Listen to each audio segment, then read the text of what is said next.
All India आदिवासी federation शाखा कुरखेड़ा तथा आदिवासी 45 उपजातियों तहसील कुरखेड़ा जिला गढ़चिरौली की ओर से 9 अगस्त विश्व मूल निवासी दिवस के अवसर पर एक भव्य रैली को आयोजन किया गया था। कार्यक्रम की अध्यक्षता डॉक्टर तिमेश्वर जी कोरेटी ने की। कार्यक्रम का उद्घाटन अंतराम जी मड़ावी ने किया। कार्यक्रम के प्रमुख मार्गदर्शक रूप में Rajkumar Dhanbate, professor doctor Dilip Kumre, professor doctor Meghraj ji Kapoor उपस्थित थे। इस अवसर पर बड़ी संख्या में आदिवासी समाज के नागरिकों ने उत्साहपूर्वक भाग लिया और जल, जंगल, जमीन, संस्कृति, भाषा, परंपरा तथा मूल निवासी अधिकारों के संरक्षण का संदेश दिया। इस अवसर पर हड़प्पा चित्रलिपि के गोंडी भाषा में किए गए वाचन पर आधारित चित्र प्रदर्शनी का उद्घाटन मान्यवरों के हाथों किया गया। हड़प्पा चित्रलिपि का वाचन डॉक्टर मोतीराम कंगाली ने गोंडी भाषा में किया है। इस चित्रलिपि की प्रदर्शनी इंजीनियर प्रकाश सलामी द्वारा देश भर में बड़े पैमाने पर आयोजित की जाती है। आजही जिवंत आहे आणि तिला जिवंत ठेवण्याचं कार्य आमचे गोंडी साहित्य करत आहे। मी सर्व मान्यवरांना विनंती करतो की त्यांनी मंचावर येऊन स्थानापन्न व्हावं। या कार्यक्रमाचे अध्यक्ष माननीय डॉक्टर तिमेश्वरजी कोरेटी, कार्यक्रमाचे उद्घाटक माननीय अंतरामजी मडावी, प्रमुख मार्गदर्शक माननीय राजकुमार धनबाते साहेब, नायब तहसीलदार कुरखेड़ा, माननीय प्राध्यापक दिलीपजी कुमरे अकोला, माननीय प्राध्यापक डॉक्टर मेघराज जी कपूर नांदेड, माननीय शालेय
प्रमुख पाहुणे माननीय शालीभाऊ मानकर साहेब यांचे स्वागत नामदेव वट्टी साहेब करतील अशी मी त्यांना जिल्हा परिषद सदस्य गडचिरोली यांचे स्वागत नंदकिशोर नेताम साहेब.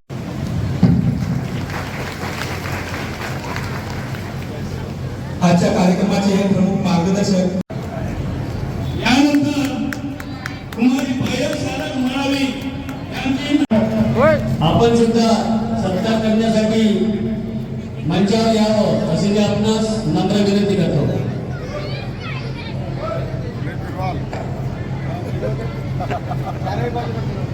ओके. अनेक बाजूंनं विस्थापन केलं गेलं आणि आज आपल्याला आपण पाहतो की आपला समाज एक अतिशय आर्थिक समस्येच्या विळखेमध्ये शैक्षणिक मागासलेला असा दिसतो आहे. याचं कारण आहे, या कारणावर सोल्युशन म्हणून एक उपाय म्हणून ह्याच दिवसाचं औचित्य साधून आदिवासी 45 पोट जमाती शाखा संघटना तथा ऑल इंडिया आदिवासी एम्प्लॉईज फेडरेशन शाखा संघटना तथा सर्व जमातीच्या संघटना यांच्या सहित पोट जमाती एकमेकांपासून दूर गेलेले आहेत. आपले मन आहे एक तीर एक कमान हम सब आदिवासी एक. तरी आपण एक आहोत ही एक वाक्यता कायम राखण्यासाठी आपण सर्वांनी या ठिकाणी एकत्र यावं हा या संघटनेचं महत्वाचं उद्दिष्ट होतं. तसेच या माध्यमातून जसं नुकताच या ठिकाणी विद्यार्थ्यांचा सत्कार झाला, याचं उद्दिष्ट हे आहे की आपल्या समाजामध्ये उच्च दर्जाचं शिक्षण घेण्याची क्षमता विद्यार्थ्यांमध्ये निर्माण व्हावी, त्यांना प्रोत्साहन मिळावं. यासाठी सुद्धा या विद्यार्थ्यांचा सत्कार करून समाजापुढे एक दाखवून दिलं पाहिजे की आज आमचे हे विद्यार्थी उच्च शिक्षणाकडे वळलेले आहेत. जे काही मागे आहे त्याला केवळ नोकरी मिळवणे यासाठी शिक्षणाचा उद्देश नसून एखादी यांचा सुद्धा सत्कार केला. यावर्षी सुद्धा एक कृषी केंद्रवाले उईके यांचा सत्कार होता आले नाही. तर अशा सर्वतोपरी राजकीय असो सामाजिक असो ज्या ज्या क्षेत्रामध्ये जे जे उल्लेखनीय कार्य करतात त्यांचा सत्कार समाजाच्या वतीने केला जातो. मला सांगावं वाटते या नवागतच्या निमित्ताने हा तालुकास्तरीय कार्यक्रम आहे. इतर बिरसा मुंडा जयंती असो पुण्यतिथी असो कपूर असतील आणि शांभाऊ वगैरे असतील जे कोणची तालुक्यातले आहेत. त्याच्यानंतर कदाचित मी आदिवासी मधला तिसरा केक असेल त्या काळामध्ये 2007-08च्या काळात. सांगण्याचा तात्पर्य असा या कार्यक्रमाच्या माध्यमातून आणि खरं म्हणजे ते सांगायला आलो जी 1994 ला कशी सुरुवात झाली. ह्या गोष्टी प्रत्येकच पुस्तकामध्ये मिळतील आणि म्हणून जाणून घेऊन कधी कधी मी वर्गामध्ये सांगतो. आणि आता परिस्थिती बदलत आहे. खरं तर आजचा दिवस हा खऱ्या अर्थानं चिंतनाचा आणि चिंतेचा दिवस आहे.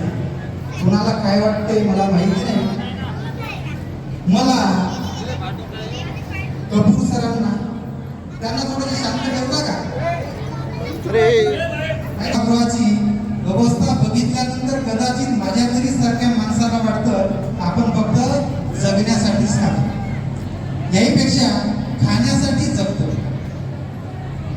आम्हाला मला मार्गदर्शक आहे असं अजिबात नाही. कपूर सरांचा मिळून 4 किंवा 5 कुटुंबाचा हा कदाचित वार्षिक उत्पन्न असेल. आम्हाला या ठिकाणी बोलवण्याचा उद्देश जर सफल होत असेल, दादा रात्री 2:30 वाजता पोहोचले, मी सकाळी 10:30 वाजता पोहोचलो आणि इथे आल्यानंतर जे मला जाणवलं मी स्पष्ट बघताय पाहिजे. आणि म्हणून विश्वरत्न डॉक्टर बाबासाहेब आंबेडकर म्हणूनच आपल्याला सांगायचे वाचाल तर वाचा. काय सांगायचे? खाल तर वाचाल हे त्यांनी सांगितलंच नाही. त्यांनी सांगितलं वाचाल तर वाचा. आणि परिस्थिती तीच आहे. की डबल बसांचं उत्पन्न घेतो. मला वाटते आपल्या इलाक्यामध्ये समाजामध्ये जे गाव असेल सगळ्यात श्रीमंत गाव म्हणून गिरजा हे गाव आजही मला सांगावंसं वाटतं आणि आजही त्या गावातील मुले परीक्षेच्या दिवशी त्या मुलीने लग्न केलेलं आहे मॅडम